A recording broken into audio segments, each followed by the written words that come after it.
ആനയോട്ട താരം ഗോപി കണ്ണന്റെ വേർപാട് ആനപ്രേമികളെ കണ്ണീരിലാഴ്ത്തി. സൗമ്യത കൊണ്ട് കൊച്ചുകുട്ടികളടക്കമുള്ള ആരാധക മനസ്സിൽ ഇടം നേടിയ കൊമ്പനെയാണ് ഗോപി കണ്ണന്റെ വിയോഗത്തോടെ നഷ്ടമായത്. ആനയാണെങ്കിലും സൗമ്യത കൊണ്ട് അണ്ണാനായിരുന്നു ഗോപിക്കണ്ണൻ. കൊച്ചുകുട്ടികൾക്ക് പോലും കൊണ്ടു നടക്കാവുന്ന പ്രകൃതം. അതുകൊണ്ട് തന്നെ ഗോപിക്കണ്ണനെ മോഷ്ടിക്കാനും ശ്രമം നടന്നിട്ടുണ്ട്. ക്ഷേത്രത്തിലെ രാത്രി ശീവേലിക്ക് വിളക്കെഴുന്നള്ളിപ്പിന് കൊണ്ടുവന്ന ഗോപിക്കണ്ണനെ തെക്കേ നടയിൽ തളച്ച ശേഷം പാപ്പാന്മാർ ഭക്ഷണം കഴിക്കാൻ പോയി. ഈ സമയത്ത് മദ്യവെച്ചെത്തിയ ഒരാൾ ചങ്ങലയഴിച്ച് നടത്തിക്കൊണ്ടുപോയി. പാപ്പാന്മാർ തിരിച്ചെത്തിയപ്പോൾ ആനയെ കാണാതെ ഞെട്ടി. പരിസരത്തുണ്ടായിരുന്ന ഭക്തരാണ് ആനയെ ഒരാൾ അഴിച്ചു കൊണ്ടുപോയതായി പറഞ്ഞത്. ഇതറിഞ്ഞ് പാപ്പാന്മാർ ഓടിയെത്തുന്നത് കണ്ട് മോഷ്ടാവ് മുങ്ങി. ഇതുവരെ ഇടയുകയോ പ്രകോപനമോ ഉണ്ടായിട്ടില്ല.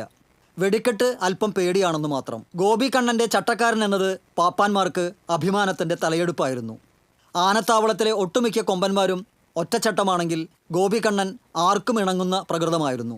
ഗോപിക്കണ്ണൻ്റെ പാപ്പാനും കവിയുമായിരുന്ന ഗുരുവായൂർ കൃഷ്ണൻകുട്ടി ഗോപിക്കണ്ണനെക്കുറിച്ച് കവിത എഴുതിയിരുന്നു.